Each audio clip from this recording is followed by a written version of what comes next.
The massive Airbus soared above the Atlantic, slicing through the veil of darkness. The cabin was calm, draped in the hush of long-haul travel. Passengers dozed off or watched silent movies, the glow from the screens flickering across their tired faces.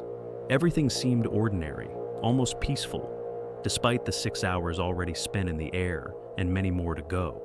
Flight attendant Laura moved slowly down the aisle, checking seatbelts and quietly observing passengers. She was tired, but used to the routine.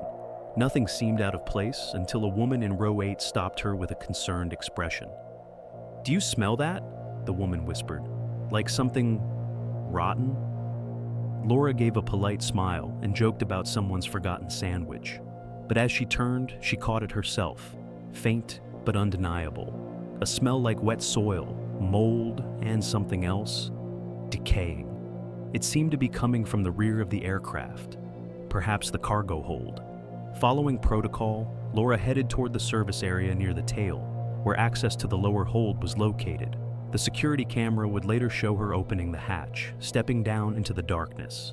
Then, nothing.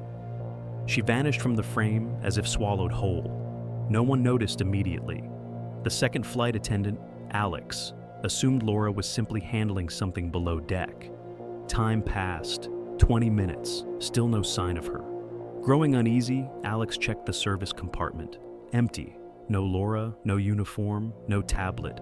Just that unsettling smell, stronger now, creeping into the air like a whisper of something dead. He alerted the onboard security officer, Jacob Marsden, a former cop now assigned to escort a high-risk prisoner in handcuffs. Jacob wasn't one to panic, but something in Alex's pale face made him stand up. He checked the holstered pistol under his blazer and made his way to the back of the plane. The air felt thick now.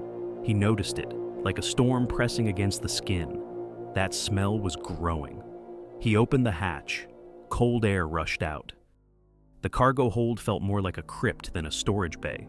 Cold and damp, it reeked of something that didn't belong at 30,000 feet. Jacob descended slowly, flashlight in hand, every step echoing off metal walls. The beam of light trembled, sweeping across rows of luggage and plastic bins. And then he saw it. A trail, dark smears on the floor. Blood. He crouched, touched it. Still wet. Fresh. The trail led toward the far end of the compartment, where something loomed in the shadows. Not a container, not luggage, a box, no, a coffin. That was his first thought. A wooden box nearly 2 meters long, bound in rusted metal straps. Chipped, blackened with age. Chains had once held it shut, now broken. Its lid, just slightly ajar, like something had forced its way out. Jacob crept closer, heart pounding. The air around the crate felt heavy, almost oily. He raised his flashlight, trying to see inside. Then the lid moved, not violently, just enough. Something inside exhaled. A thick black vapor burst forth, slamming into his chest and knocking him backward. He hit the floor hard, the flashlight skittering away. The vapor coiled around him, brushing against his face like fingers. He heard it then. Breathing. Not his own. Something was down there. He scrambled back to the hatch, climbed out, slammed it shut. His hands shook. Sweat poured down his spine. Whatever had been inside that box wasn't in the box anymore. Back in the cabin, something had changed. The air felt charged, like before a lightning strike. Passengers murmured, nervous. Lights flickered overhead. Someone pressed a call button repeatedly. Another paced the aisle. The atmosphere was unraveling. A scream echoed from the rear. Jacob rushed toward it, weaving through frightened passengers. Flight attendant Kim stood frozen, pale as death. He vanished, she stammered. Right in front of me. On the floor, a wet footprint. Bare, bloody, leading toward the lavatory. Inside, empty. But the footprints ended at the wall. Panic spread like wildfire. Another passenger, a middle-aged man, disappeared mid-conversation. His wife turned to finish her sentence and found only his seat, his blood soaking the armrest. Screams filled the cabin. Some passengers clawed at the emergency exits. Others dropped to their knees, praying. The lights flickered again, and then they saw it. Behind the curtain to business class, something moved. a tall, gaunt silhouette with arms too long and joints that bent wrong. It floated, gliding, not walking. A black smudge followed it, oily and unnatural. Jacob saw its eyes, yellow, luminous, inhuman. He didn't know what it was, but it was hunting. The cabin plunged into darkness. Only the emergency floor lights remained, glowing faintly like dying embers. Passengers became shadows.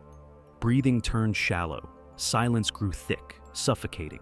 And then, light. A single flicker. And they saw it. It stood in the aisle, tall, skeletal, draped in shadow. Its skin was pale, almost translucent.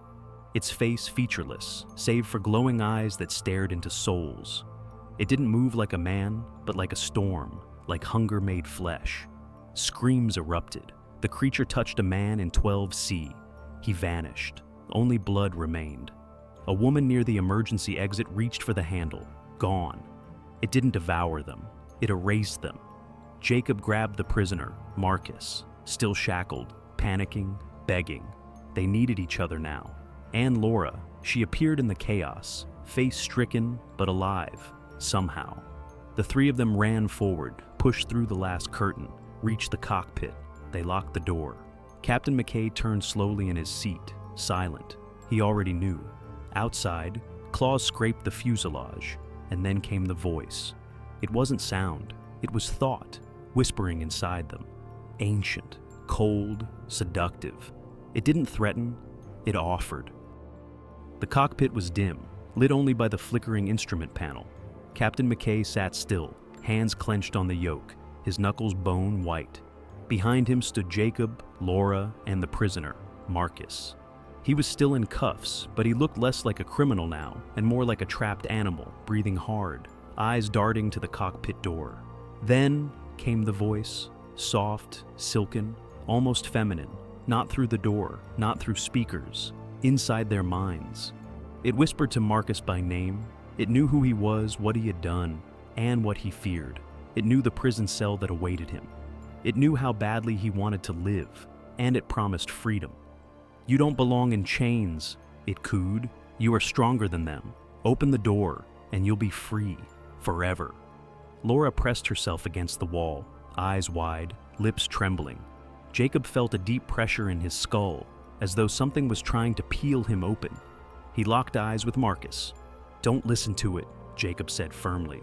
"It's not a god, it's not a devil, it's something worse. It lies." "What are you offering me instead?" Marcus barked. "To die like a rat in a cage?" He yanked his hands. Jacob realized too late the cuffs were broken. Marcus had a sliver of metal in his sleeve. He had been ready for this.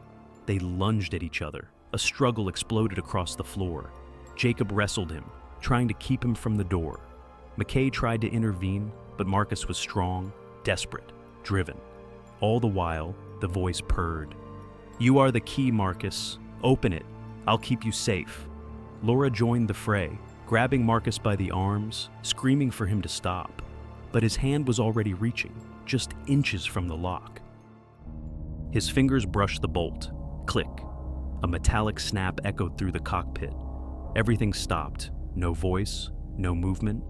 And then, the door creaked open. Darkness spilled in like ink in water. Thick, living, suffocating. It wasn't just shadow, it was substance, sentience. It moved with intent. Then came the shape. The creature stepped inside, taller than any man. Wings unfolded behind it like sails of shadow. Its eyes blazed. Its limbs moved unnaturally, like they had too many joints, like it was remembering how to wear flesh. Captain McKay fired the flare gun. The red flash hit its chest and vanished. No effect. The creature tilted its head slowly, and then it moved.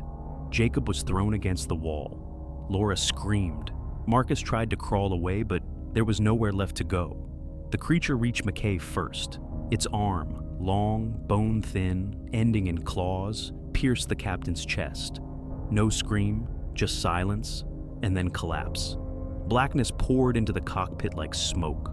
The creature turned to them, Laura, Jacob, Marcus, and for a heartbeat, it simply stood, watching. And then the lights died. Just before dawn, air traffic control at JFK International picked up an incoming aircraft. No identification, no response on any frequency. But it was descending. Smooth, precise, flawless. A runway was cleared. The Airbus landed softly. No one at the controls, yet every motion executed perfectly. The tower called again. Silence. Emergency teams swarmed the aircraft. Technicians, responders, armed guards. The doors were opened carefully. Inside, nothing, no crew, no passengers, just blood.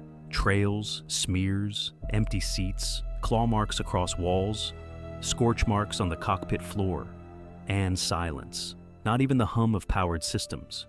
The black box had been damaged, its data corrupted. Only one fragment remained, a whisper. "We are one, we are forever." They sealed the aircraft in a guarded hangar. Investigators came and went. Scientists, engineers, psychologists, all trying to piece together what had happened. The flight records were useless. The internal footage had been wiped. What remained was nothing but static and shadows, flickers of motion, outlines of impossible shapes. Then one night, an aviation technician entered the aircraft alone. He told the others he needed to check the auxiliary power system. He never came back. 10 minutes passed. The hangar crew forced the door. Empty. No sign of him. But on the floor, fresh footprints, still wet. Blood. And then the lights came on. Every lamp in the plane lit up in sequence. Aisle lights, reading lights, cockpit displays. The engines gave a soft hum. No one had touched the controls. No one had powered the systems. And yet, from somewhere deep in the aircraft, a whisper came. Next flight. Boarding.